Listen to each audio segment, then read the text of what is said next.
I would love to believe that, like, we can all live off of spontaneity and that adventure just happens, but I think as adults, we consistently hear this from our friends that we're busy and we're tired and we have work or we have something else to do, and so it feels like adventure doesn't just appear out of nowhere. I understand why a lot of people don't do a whole lot on the weekends because it's like, yeah, you do work Monday through Friday, and it can be long, and if you're working a lot and, then you have other obligations, and then you get to the weekend, and I think the thing for me is, like, sometimes thinking about what you wanna do is the hardest part, and so if you can plan it, like, I've had my weekend plans this week since last weekend, so it's like I already know what I'm doing this weekend, and since I have it planned, it's going to happen.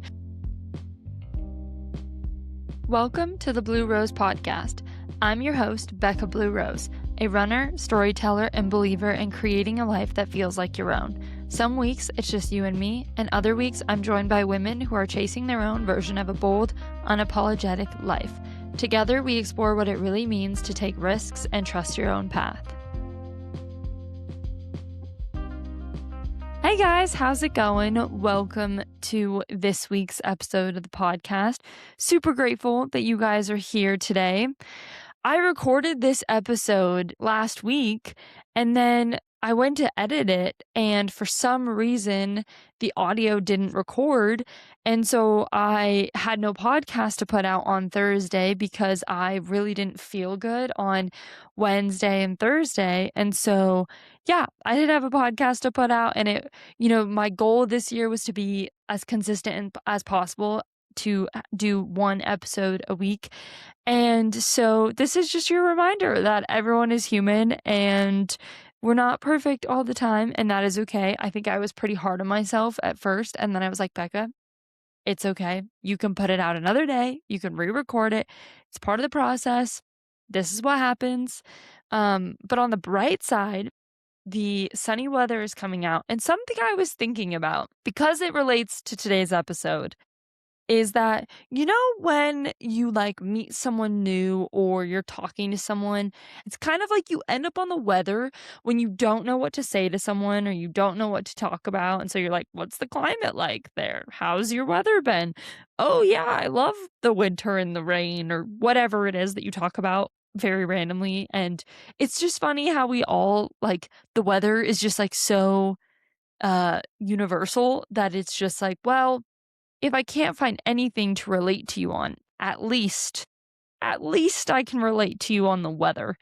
Um, which brings me into this episode because the first part of this episode is about how weirdly hard it is to make adult friendships, which I have talked about before, but there's a point to this because if you've listened to my podcast before, you know that I have been struggling to make community, to find friends in Salt Lake since I moved here.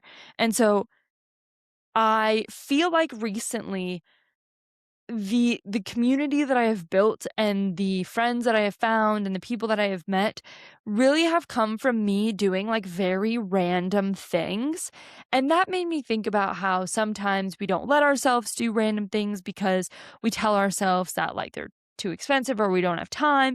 And then that got me thinking about whimsy and how whimsy is kind of popular right now, and then how we should all schedule our fun first. And so basically that is what the bullet points of this episode are about. So, starting off with adult friendships. Like I said, if you've been around for a while, you know that I have not found making community in Salt Lake to be easy.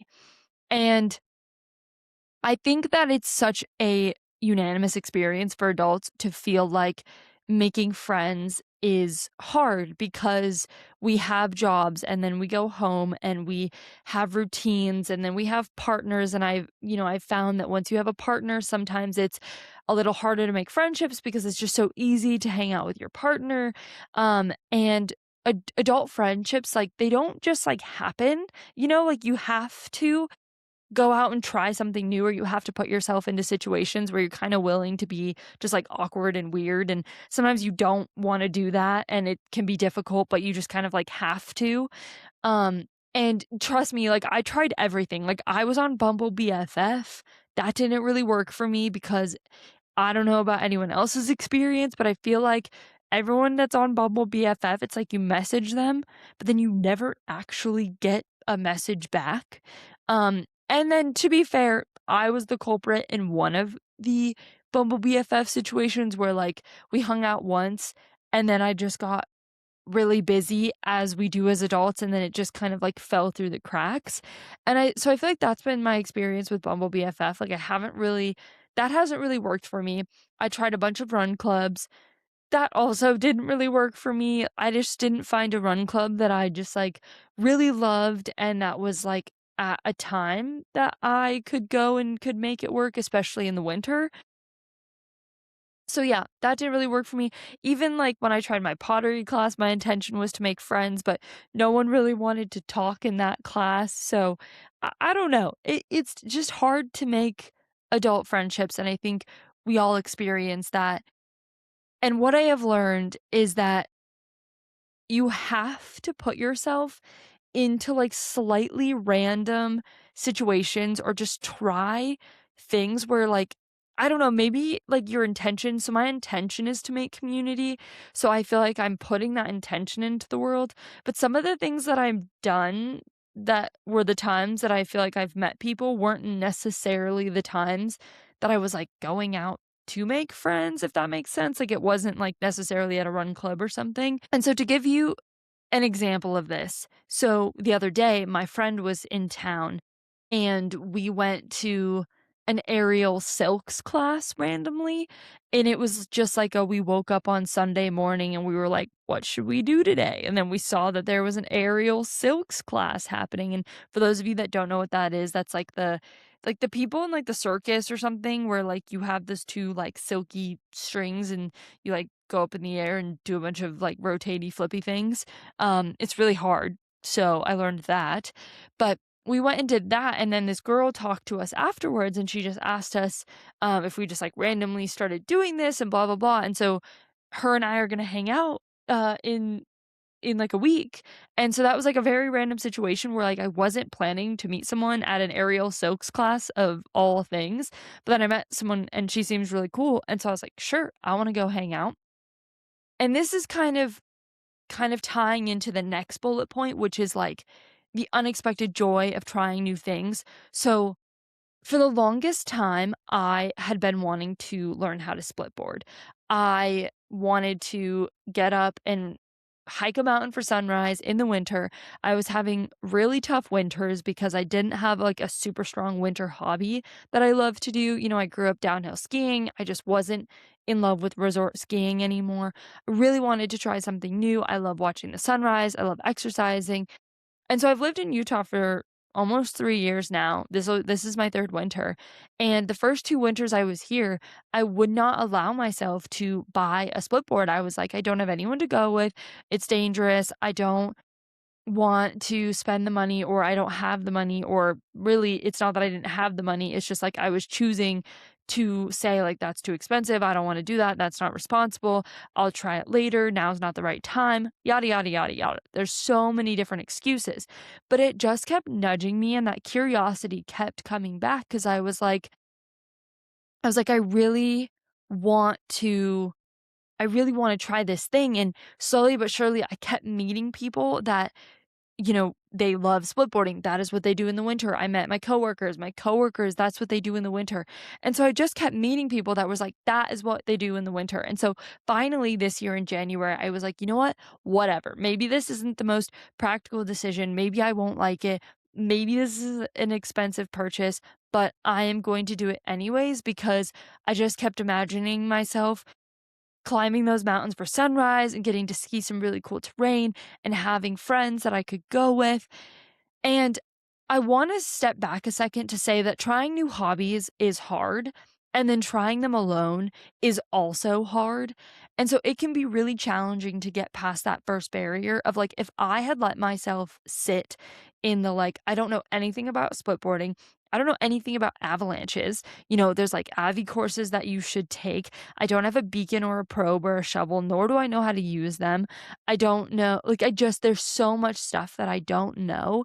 If I had let that stop me, I never would have gotten into splitboarding, and then even a step further back, the gear is like a whole new niche community that I knew nothing about, and that was really complicated, honestly, and I put my skins on backwards the first time I used them, my binding came off the first time I went, like, it was a whole situation that probably took, like, 3 weeks overall to actually just get my board to be usable, and in those moments, I was like, "What did I get myself into? Was this a super stupid purchase? Like, what do I think I'm doing?" It felt very overwhelming, and I think this can go for anything because especially as women, not even in just outdoor sports, like, sometimes getting into new hobbies can just feel so challenging when you don't know anything about it, and sometimes, I don't know, like, I definitely felt a little bit embarrassed when I showed up to meet my friends for the first time to go touring, and I was like, "I don't even know how to put my bindings on. I don't know how to put my skins on. I don't even know how to use a beacon." Like, there was so many things I didn't know, but they were all so kind and generous and helped me, and I think that's the thing is, like, you don't have to these people, like, were not my best friends, right? Like, they're, like, more so acquaintances, and you don't have to have, like, people that are, like, your best friends to do this with, you just have to have people that are willing to, like, wait for you and willing to help you and willing to not make you feel bad if you don't know something, and I think there's a lot of value in telling someone where you're at so they're not expecting something different. If someone's willing to come with you and they know that you've never gone before, they're not expecting you to know everything. And so you kind of have to remember that as you get into new things and you have to rely on the experts. Like I went to a used gear store and I asked so many questions and I was just like, seriously, I don't know anything about this. I just need you to tell me what I'm supposed to do. Now, granted, I probably did a few things wrong and I should have done a little more research, but the point is that I ended up with a split board because of that one decision. There is like this ripple effect of curiosity. And this is the point. I got to see so many sunrises. I got to do an activity that was so different than my normal, like lifting and running. And I got to be outside and I got to be around this whole different community of people that like absolutely love this thing. And one of the things that I'm really working on this year is kind of like regaining my independence in hobbies that I really like to do because I think there's like an ebb and flow, and sometimes you're just like, I really want to be doing stuff with people. And then it's like, okay, I really want to be doing stuff independently. Or maybe you're listening to this and you're like, I only want to do stuff independently, or I only want to do stuff with people. That's great too. But for me, I kind of ebb and flow. I like to do stuff with people and then I love to do stuff alone. But because I've had the intention of trying to meet new people and make friends, I've been doing a lot of stuff with other people and socializing a lot that my social battery was kind of like drained. And I was like, okay, like I need to regain some of my own independence and trust myself to go do these things on my own. And so one Saturday morning a few weeks ago, I took the time I woke up for sunrise. I woke up at like 4:30. I had a coffee. I went and toured. Right now I'm just doing like inbounds at resorts, which means like there's little to no avalanche danger, and usually there's like a lot of other people there, at least in Utah. And so I went up, I toured from like 6 to 7, and then I drove back. I got a coffee, and then I went and got myself breakfast and a pastry at my favorite pastry place. And then I just sat and read my book for like an hour, and then this guy came up to me because he had his book and he just asked me what I was reading, and we ended up talking for like an hour, and somehow we got on the topic of run clubs, and I told him that, I'd been struggling to make community, and I think this is also the point. If you want to make community, if you want to make friends, there is no harm. It's actually really good to tell people, like, hey, I am looking for friends. I am trying to make community right now. Because if you don't tell them, they don't know. Like, this person could have just totally assumed that I had a full community of friends and, like, didn't have to invite me anywhere. And maybe he would have invited me anyways if I hadn't said this. But I just said, hey, like, I haven't found a run club that I really love here. I'm struggling to make community. He told me about the run club that he goes to every week and told me to come. I went. Now I've gone 3 times. It's my favorite run club that I've gone to so far. I love everyone that goes, and that's like a whole new experience that I would not have had. Like, if you really think about it, all of that happened because I decided to let myself buy a split board. Because if I had not bought that split board, I would not have been up for sunrise that day, and I would not have been at that coffee shop that early in the morning. And this man probably would have been there earlier than me, like, maybe I would have went an hour later, I don't know. But it's like all of that happened because I decided to buy a split board and make a decision that maybe was, like, purely out of curiosity and nothing else. Like, I made time for myself, I followed the curiosity, and none of that was really planned. I just kept following what felt good and, like, the joy that I was feeling trying splitboarding and taking myself on a coffee shop date and, reading a book. That's the other thing too, is, like, I've been in a book funk for the last year. Who knows? If I wasn't reading a book, maybe he wouldn't have come over and talked to me. Maybe he wouldn't have had an opening. But because I was sitting reading a book, he had an opening. And so all of this is to say that sometimes the best things that happen to us come from decisions that, like, don't make perfect sense, but you just never know where they're gonna lead you. Curiosity is so important. It can lead to new places, new people, new experience, new communities, but you have to get out of your comfort zone. You have to try something new. You have to trust yourself and trust that curiosity.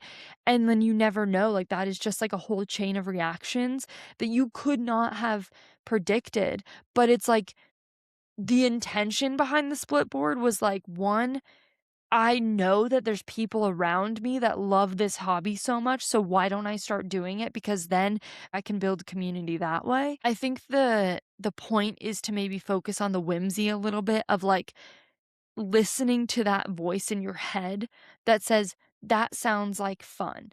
I think that as adults, we sometimes get into the structure and the productivity and the optimization and efficiency of the day of, like, I have to get X, Y, and Z done before 7 a.m. so then I can get X, Y, and Z done before I go to work, and then I'm gonna go to work, and then I'm gonna go to the store. And something that I have been talking about with a lot of my friends is kind of like this monotony that comes with adulthood. And I think that it happens to everyone, right? Like, we all have chores to do, we all have taxes to do, we all have work and things that maybe sometimes it just becomes monotonous because it is routine. And I think that there's something great about routine, and there's something about getting into a routine that you love and that you like and that you look forward to. But I also think that sometimes that routine doesn't leave room for curiosity, and I think that life gets interesting when you leave room for curiosity. And so something that I have been doing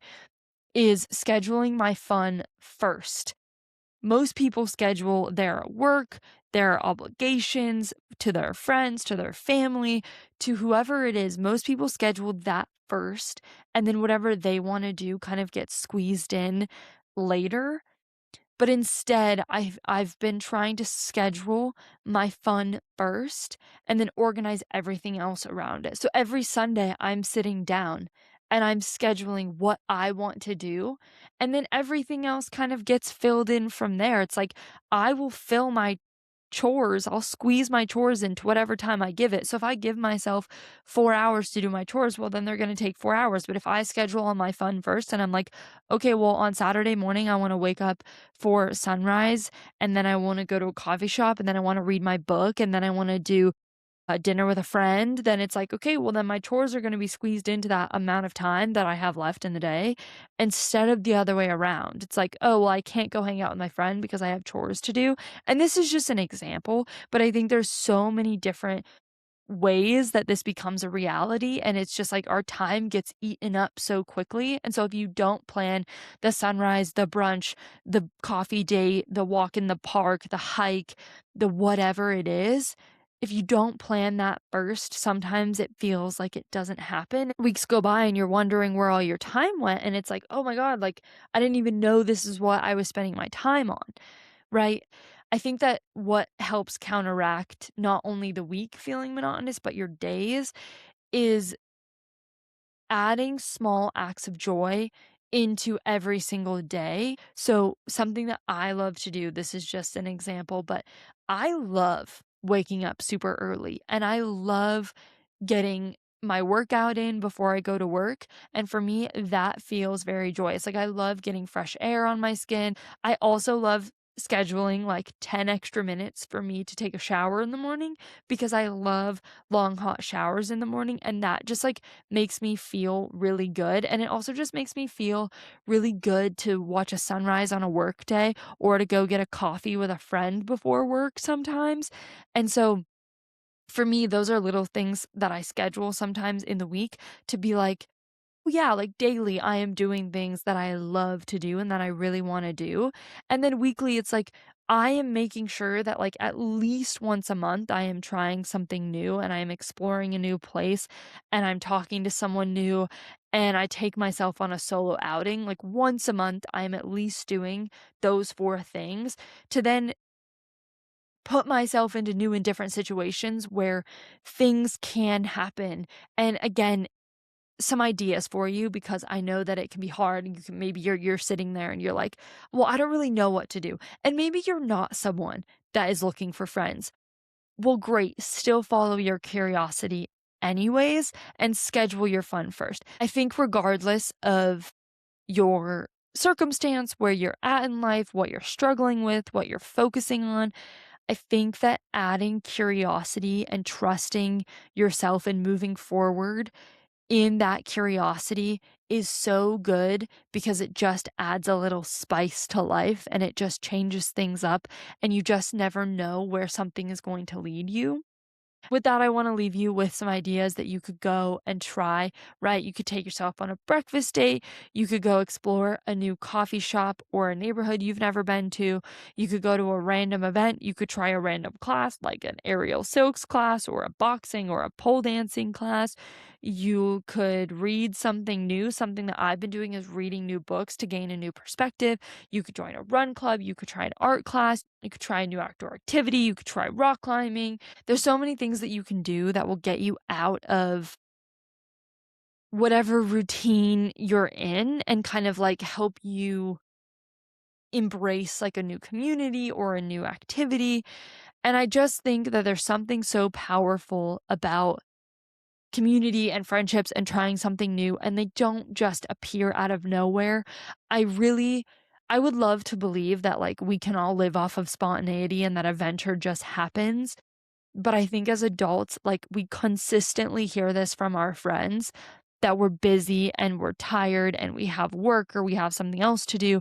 And so it feels like adventure doesn't just appear out of nowhere. And I feel like I've learned this firsthand because I feel like I understand why a lot of people don't do a whole lot on the weekends because it's like, yeah, you do work Monday through Friday and it can be long, and if you're working a lot and, then you have other obligations, and then you get to the weekend, and I think the thing for me is, like, sometimes thinking about what you wanna do is the hardest part, and so if you can plan it like, I've had my weekend plans this week since last weekend, so it's like, I already know what I'm doing this weekend, and since I have it planned, it's going to happen, but I can see how if you don't have any plans, then, like, you can just wake up in the morning and then not really know what to do. And then the thinking and the ruminating on like, well, what should I do this weekend can kind of make it so like maybe you don't end up doing anything. And I'm not saying there's anything wrong with that. Like, I love a good weekend where I'm just chilling.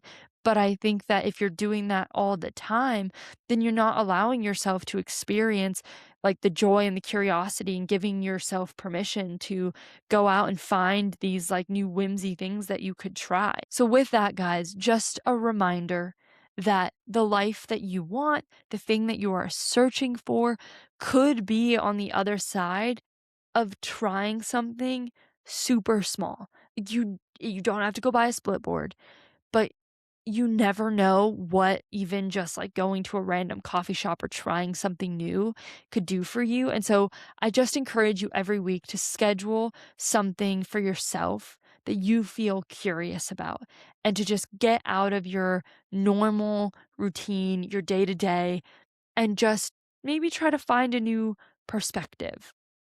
All right, guys, that's all I have for you.